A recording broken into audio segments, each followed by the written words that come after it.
The following episode contains difficult subject matter, including references to sexual assault. Please take care. I'm Kathleen Goldhar. This is Crime Story. Every week, a new crime with the storyteller who knows it best.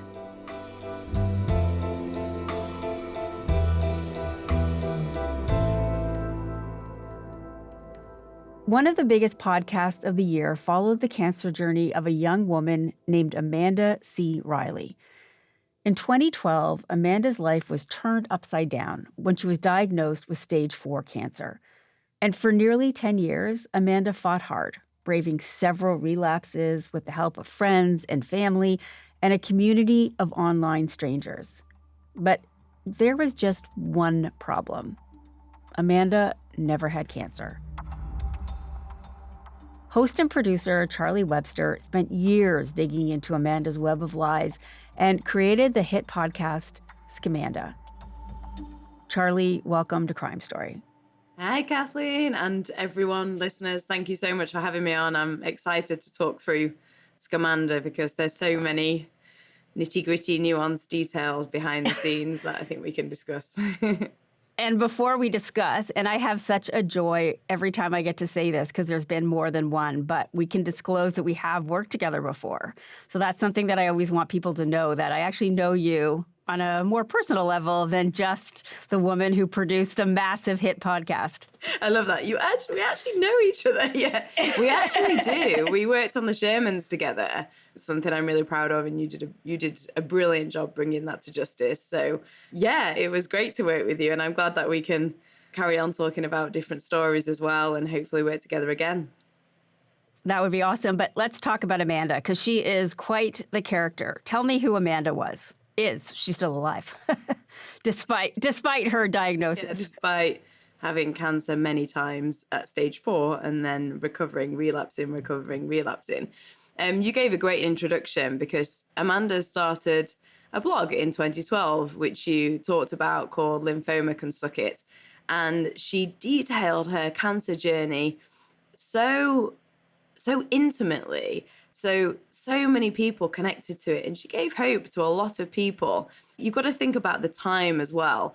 You know, now we've got everything under the sun. We've got TikTok, Instagram, Twitter, you name it. You know, the world is small. And in 2012, it wasn't necessarily like that. Everybody was on Twitter and everybody was blogging. So it was the time of like the fitness blog, the cooking blog, the mummy blog. So she hit that blogosphere moment. And it's such a convoluted story because there's so much more to it.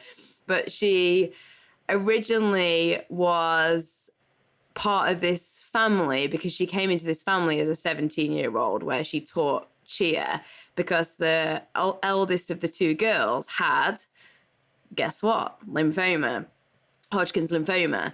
And so Amanda was 17 and she was helping with this person's non-curricular activities. But she basically ends up marrying the husband of that family.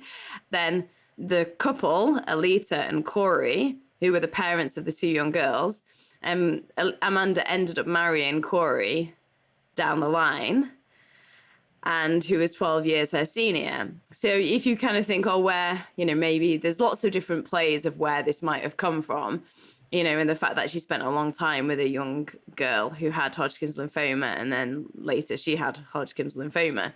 But going back to the story, because it's not just about this woman who faked cancer, it's about a story about psychological manipulation. It's about a family and what lies can do to a family, as well as a wider community, as well as to the many, many thousands of people that she frauded. But this went on for years and years and years and years, and she became part of a church, and a massive mega church. The churches that you kind of see on the TV, where you've got so many people in the crowd and the energy, and she was part of that. She ended up calling herself the Anointed One. People thought she was a miracle. But the key thing really to it is a lot of people are like, how can people have been duped by her? And I don't know, I always think, well, you would never question somebody who has cancer She had the best disguise ever, because you're not going to question anybody that's got cancer. And so many of us have been touched by cancer in our lives, but she was so good. And I said to many, many of her victims who I spoke to, she was just that good. It wasn't your fault. She was that good. She, fainted in church. She wet herself in church. An ambulance came to get her in church. People went to hospital to visit her in hospital having treatment. She emulated every step of the way of somebody who had cancer. So it wasn't just like she faked cancer behind a keyboard and stole money. And when you say victims, I want to ask you to explain, how did somebody become a victim of hers? What are you talking about when you say a victim? Yeah, it's a good question. So it wasn't just financial. There was people that looked after her children. She did have 2 children during cancer, and one of them was called a miracle baby that actually, she said, reversed the cancer. But that's another story. And there was financials involved, but a lot of people didn't really care about the money. It was the fact that they were betrayed so deeply by Amanda. And it was people that raised money for her. They did like rallies for her. She went on the pitch in different NFL games and stood there with other survivors. So she betrayed all those people. They're all victims of her lives, because they're sat there really having to deal with something that I can only imagine. I've been through some of my own illnesses and traumas myself, and I know how isolating it is and lonely, and how horrifically painful it is, not just physically, but mentally. And she sat there fine with those people that were struggling, saying she had what they had. So the victimization is so deep. And she lied to her family too, right? So you include her family as her victims. Yeah, she had a stepdaughter, which was not the daughter who had cancer, but the younger sister of the girl that had cancer. So it was Corey's daughter, and Amanda called her bonus daughter. And, she was part of it. She didn't realize, but Amanda ended up using her cancer with Corey in a custody battle to get Jessa, who's the youngest daughter, away from her mom. And she ended up living with Amanda and Corey. And she was taken away from her own mother. And, never mind what that did to her mother, Alita. But the fact that she was part of these lies, and she started to question it after a while, and she felt, she was just a young girl. What was she supposed to do? It's so deep in terms of victimization. So it was a really good question. And then also people raised money for her and people gave her money. The least painful part of it. Right, exactly. Because that feels just like a cut. Like, it's like, okay, this is what happened. It was for the money. I get that. It's the victimization part of the more emotional manipulation that you start to question why somebody would want to do that to somebody else.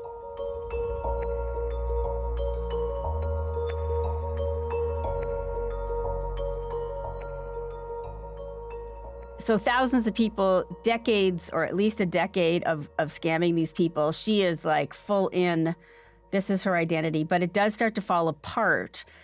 How does that happen? How do cracks start to appear that at least other people start to now think that maybe these people who are waving, a red flag might have been right?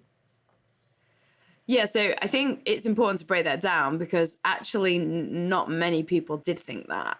That became something that I had to really sensitively step around when I was making this, because a lot of people still believed her when I got involved, because I got involved at a stage where we weren't quite sure whether she had 100% lied. Well, I wasn't. The other person was, which I'll explain who she is.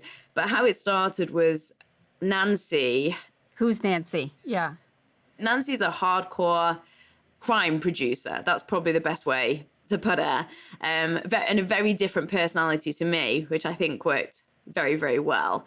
And she's really dogged and, like a dog with a bone. And she got an anonymous tip. Yeah, I'm talking years ago. I'm talking like back in 2015. And said, look at these blog posts. I think this woman's lying. And it became very, very personal for Nancy. And Nancy sadly lost a sister to cancer. So again, I think that really gave her that extra motivation. But then she started to speak to Alita, who is Corey's ex-wife and the mother of Jessa, who's the bonus daughter. And I use that word because that's how Amanda termed her, of Amanda, who were talking about the custody battle.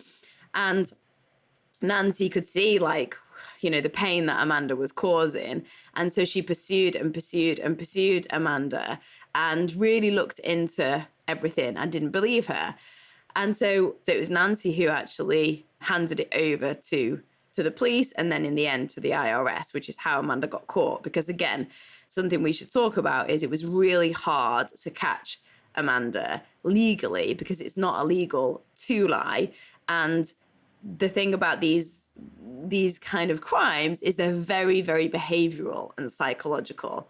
So, you know, our justice system is, no matter where we live, pretty much adversarial, where it's about, you know, this piece of evidence, you know, you stole this, I can prove it. Whereas behavioral crimes are much harder and coercive control is much harder to prove because of our justice system. Then it just became very personal for Nancy. And the more Nancy went after Amanda, the harder Amanda played.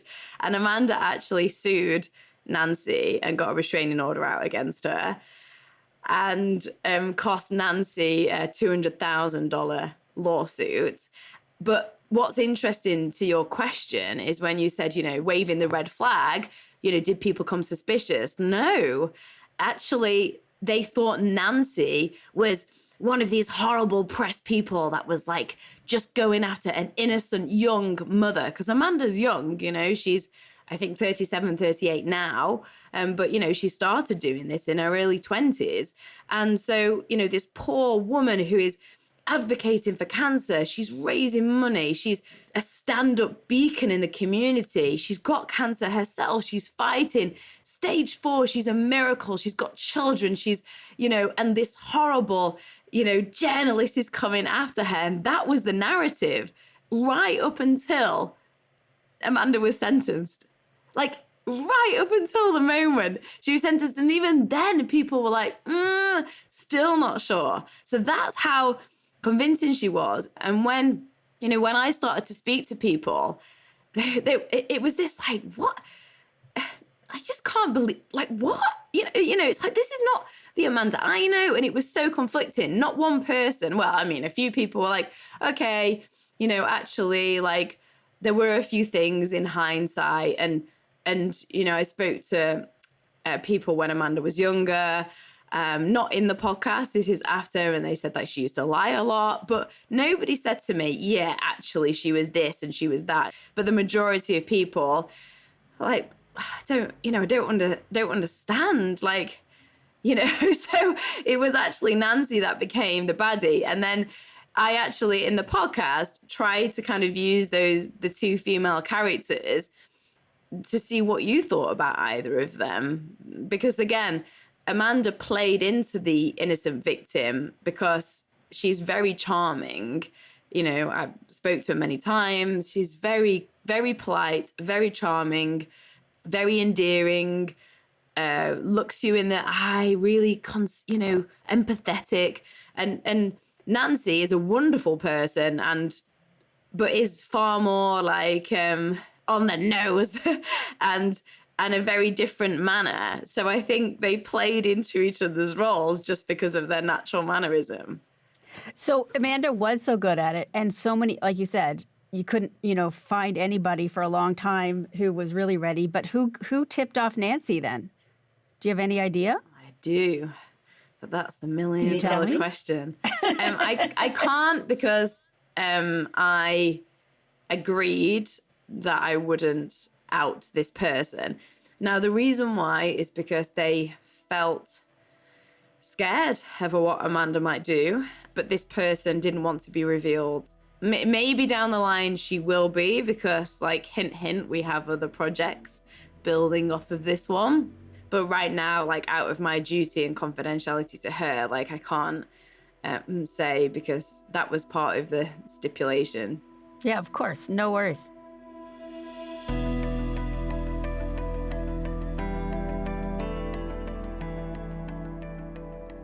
I know you've said Nancy was the one who started all this, but so how did you get involved? What point in the story were you brought in, and why? So I think Nancy and I were talking about a few other stories, and she told me about this Amanda. So I was like, oh, okay, I can't believe somebody would do that. Let me, I'd be interested to have a look. So I had a look at it, and then Nancy was like, oh, do you think you could make it into a story to like get the story out there? And I was like, okay, let me have a look. And I had to be really careful that, look, Nancy absolutely hates Amanda, and Amanda absolutely hates Nancy, right? So I had to step away from that and not have that opinion. And some listeners might be like, yeah, but this woman faked cancer. Yes, in hindsight, we know that, and she's been sentenced to prison. But also, it's really important, as you know, Kathleen, as a journalist, that nothing's black and white. I really don't believe it. There's so many colors in between black and white. There's so many reasons and complexities to our behavior and why we do things. It's not an excuse, but it was really important that, like, I looked at it that way. And to be honest, Scamanda, the actual story and podcast, would never have been the podcast it was if I'd have just gone in there bulldozing and gone, this woman faked cancer, this is the story. Because what it is a tale of psychological manipulation.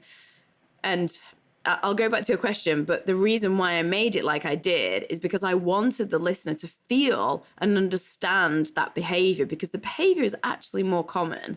It's very narcissistic behavior, gaslighting behavior, which we hear a lot about in terms of maybe a more intimate relationship, but we hear less about in friendships or in general community.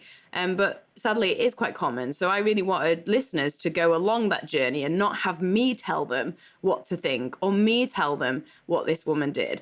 Once I started to look in the story, it really did intrigue me. I got into the stage where she was being investigated by the police.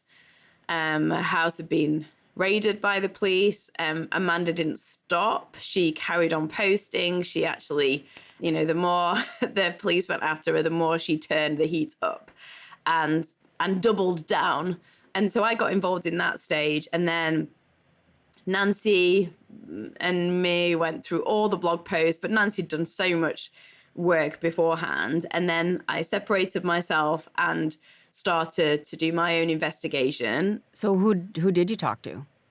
Nancy was close with Corey's ex-wife. Again, reminder, that's Amanda's now husband, and that side of things. So I was like, okay, I'm going to speak to more people that I know Amanda. Let's speak to the church. Let me speak to the pastor that she was very close to.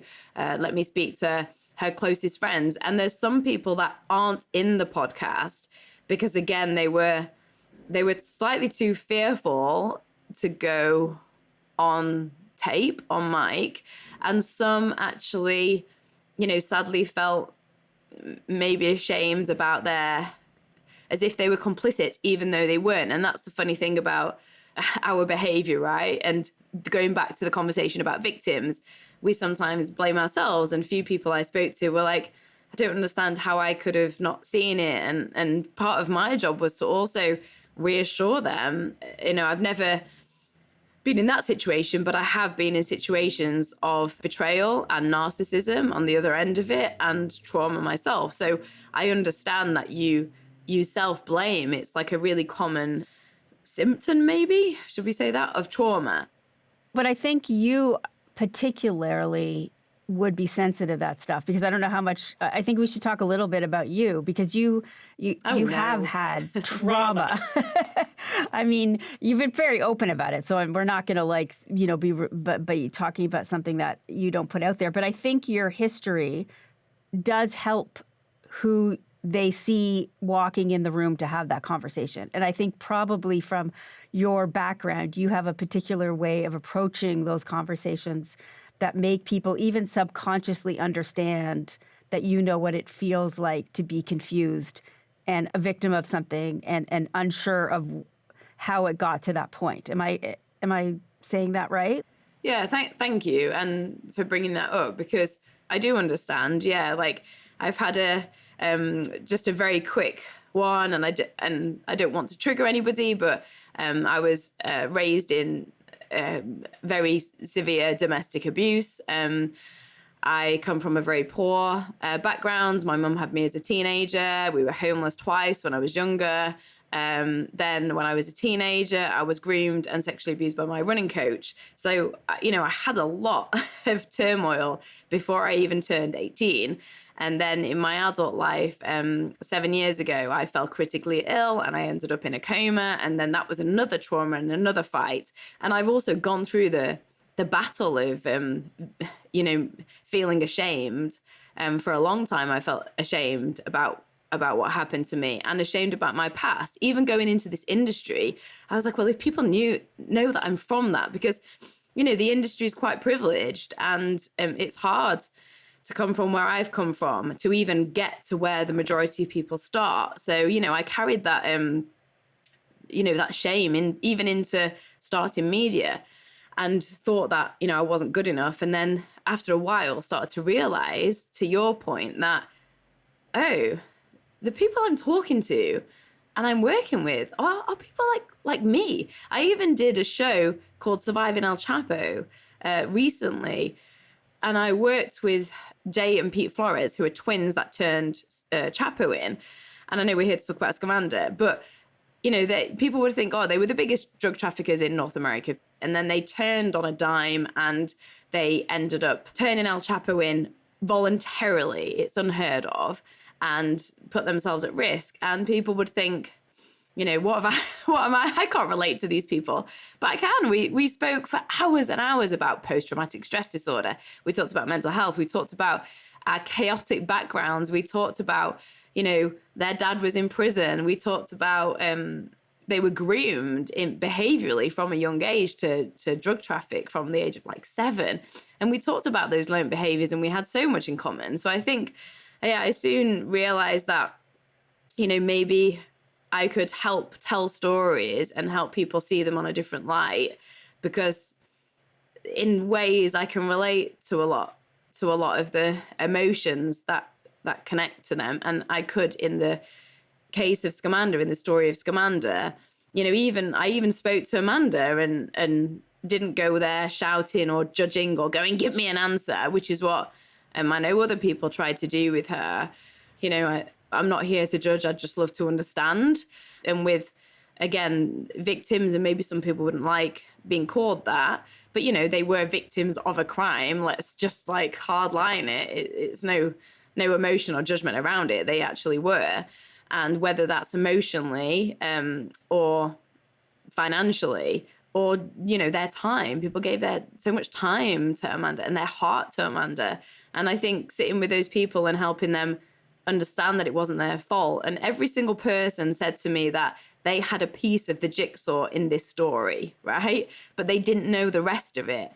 And so for so many people, I was helping them put the pieces together of their own experience, which helped them process it and move to the other side.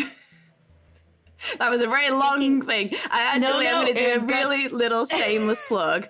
As we're speaking now, Kathleen, I've not announced this, but when this comes out, I will have announced it. But I've got a book coming out on trauma in May called Why It's Okay to Talk About Trauma. So you can tell.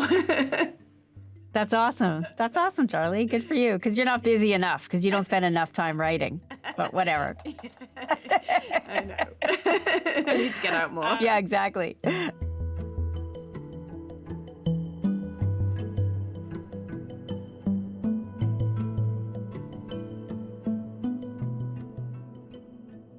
What did you find out about why? How far down that road did you get to figuring out why she behaved this way? I know that, like you said, that's the one question everybody wants to know, and you're not going to get the full answer, but I'm curious to know how far down the road you got. So I did go down the rabbit hole.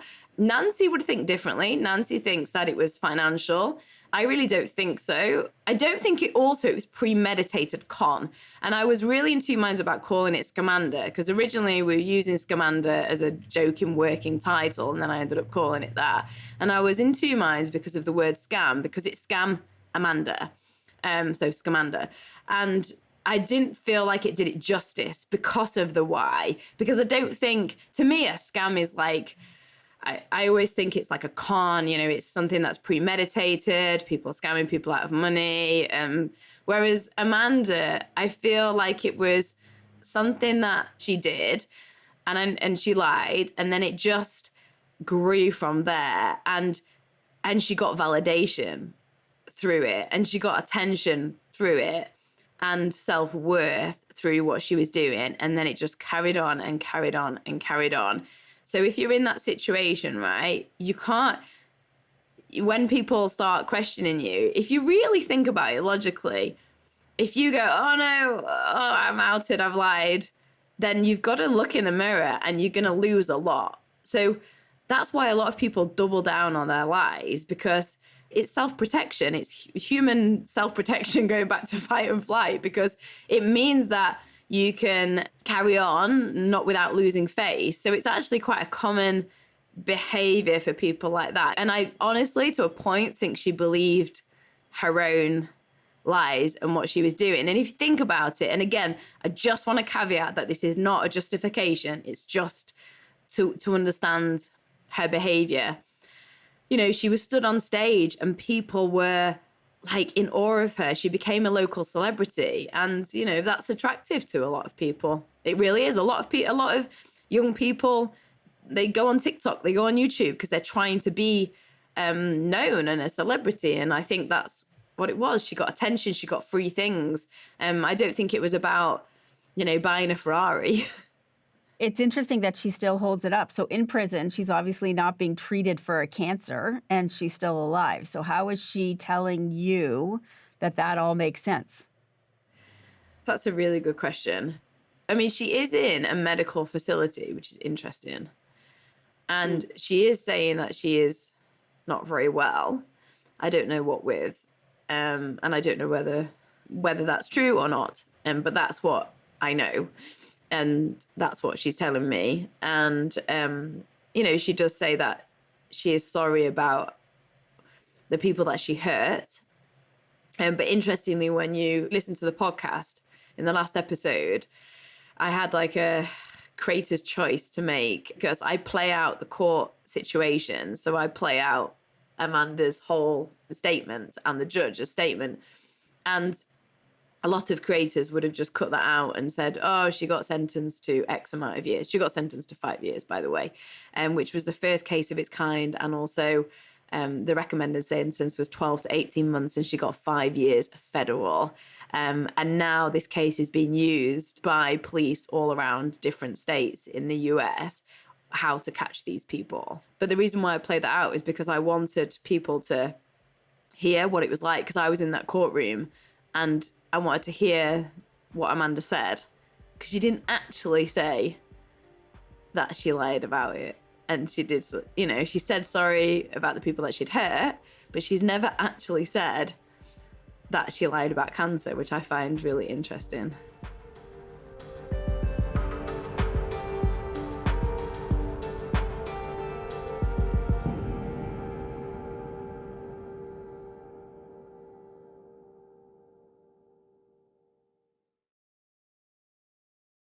What did the police actually charge her with? Can we talk about that? You said it's the first time, which is fascinating, and that she got more. So can you break down what they actually charged her with and like how they got her?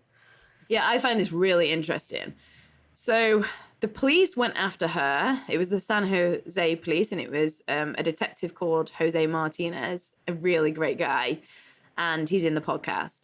And he went after the case, and he said that he had so much work on at the time. Like, he was pretty much a one-man department, and Nancy kept pushing him. So it was Nancy that took the case to him. And there was something about this that made him carry it on and pick it up. And I think it became personal for him. And that was Amanda's downfall, because I honestly think she'd have got away with it. But it was the fact that a lot of people resonated with it and were like, oh, that could be my family that she's targeting and taking money off. And actually, like, all of us know in some capacity somebody's that's been affected by cancer, whether it's ourselves or a family member or a friend or somebody that we're close to in our community. So I think that was her best disguise, but also was her downfall, because people emotionally connected to it rather than just doing it as their job. And that's what happened with Detective Martinez. So, but he just kept getting stuck. and going up against walls all the time because he couldn't work out how to get her, because she was protected by HIPAA laws. So he was phoning up hospitals and hospitals, and they were like, can't give you any information about this patient. And I think it's so interesting because I think the majority of us just think, oh, well, she's doing something wrong, the police should get her. But it's actually not like that. They need so much evidence to be able to bring a charge. They don't tend to bring anything to court unless they think they can get a dead-on conviction. HIPAA laws protect all our medical records. So if it's to do with anything medically, then you can't, the police can't access it. But he did manage, after a long time, and I'm talking several years, he spoke to a hospital and he describes it really well, far better than I'm doing. And he said, okay, fine. Just tell me, though, is this person a patient? And then they said no. So it was only by the fact that he got that confirmation that she wasn't a patient, he could then take it to the IRS. And then the IRS ended up charging her with wire fraud. She was only convicted for the money that she took online. So all the cash, I mean, I've got a picture of her where there was cash thrown at her feet on stage in church. None of that counted. All the services in kind, food and clothes and babysitting and fundraising and trips. And trips. Yeah, she went to New York several times. That was funded in business class, air flights as well. And that was all funded by people. None of that counted. So it was only the money that you gave online to donate to her cause that she was convicted of, because that was the only thing that they could prove, because it was through wire fraud. That was the only way they could charge her. So I think it's fascinating. Just even the charge aspect of how this justice system works with these kind of cases. And I know you asked this gets asked in the podcast, but everybody's always curious about her husband, Corey. He was never charged. How, what do you believe? Do you think he didn't know? He insists he didn't know. You're right. This is the question a lot of people ask. So he didn't get convicted, but Detective Martinez says that he did know. So I found a key piece of evidence, which was the audio because they claimed bankruptcy twice on Amanda's medical bills. So again, it's not just the money that was taken offline that she got convicted for. There was also the money that they claim, they claimed bankruptcy twice. They actually, Alita, the ex-wife of Corey, was paying child custody to Alita and Corey because of Amanda's medical situation. So there was a lot of money coming in from different directions that wasn't part of the actual case. But it took me probably about 6 months, maybe even more, to get the audio from the bankruptcy. But it's of Corey basically taking the oath, and he says that he goes to every single appointment with Amanda. Yeah, so there's lots of different things. If you listen carefully to anything where anybody's talking about Corey, because other people did speak about him and what he was like, and the things that he did. I mean, he told people he was a fireman, and he was never a fireman. There's lots of little things that really didn't add up. So you can go and make your own mind up. But the police said that he did know, and the reason why they didn't go after him was because it would have weakened the case. And if they involved him, they were worried that they would actually lose them both and they wouldn't get a conviction. So they had to choose. And Amanda chose not to say anything about Corey, which I think is really, really interesting. And he, the whole time, claimed that he didn't know. But in court, I was there, and Corey, his daughter was giving a really emotional victim's testimony, and it was really emotional. I mean, she talked about how this affected her mental health, and she was really upset. And as you can imagine, she's 19 now, and Corey just didn't even react. And I'm assuming that the couple, they're still together, and he's just waiting for his wife to come home?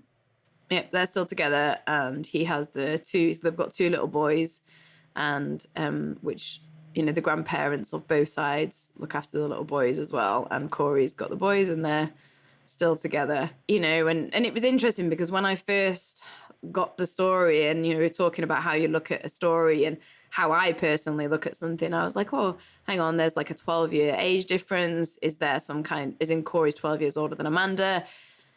Is there some kind of, and I'm not saying this is just the way that I looked at it, I wonder if there's some kind of coercive control here. I wonder if he's, pulling the strings behind the scenes. That's what I looked at to start with. But, everything I found was that it was her that started doing this. And there was, when she was in college, I found out that she said she got lupus, and there was things that she did in college to get out of doing certain tasks and to get attention where she lied. I spoke to people when she was younger that said that she would lie about silly things. So I think this is something that's a learned behavior from very young. And I just think that Corey and her were the perfect storm, because I think that my own opinion is that he's got his own things as well, and that this just happened and carried on, and then they got stuck in that situation.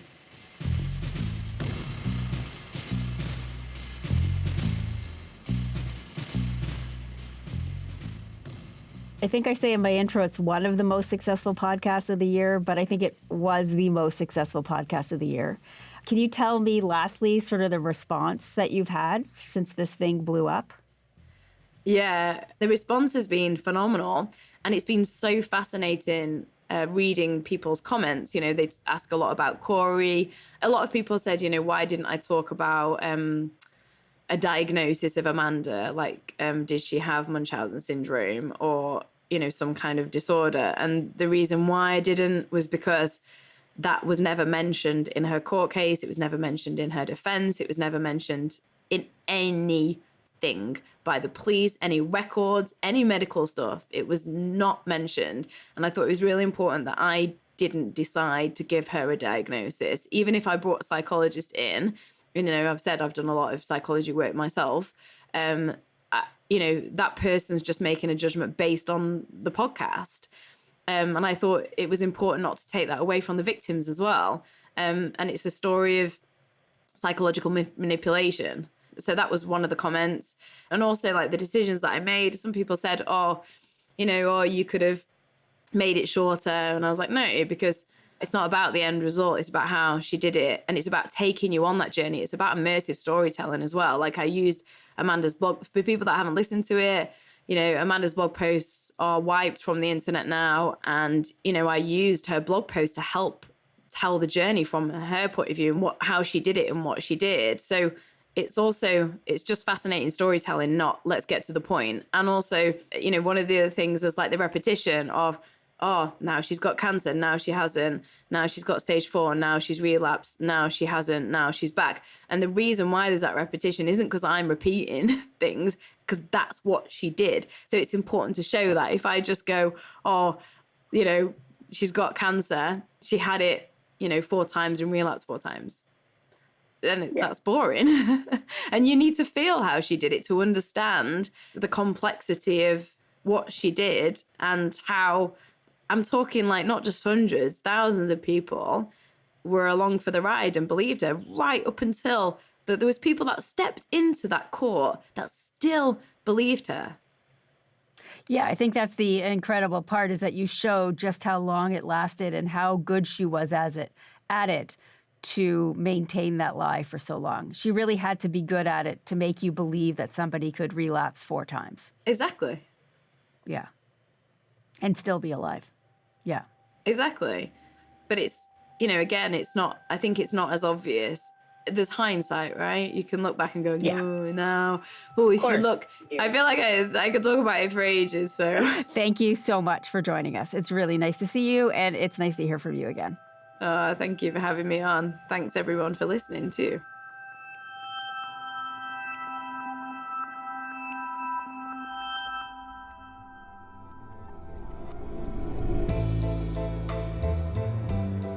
You've been listening to Crime Story from CBC Podcasts. We drop a new episode every Monday.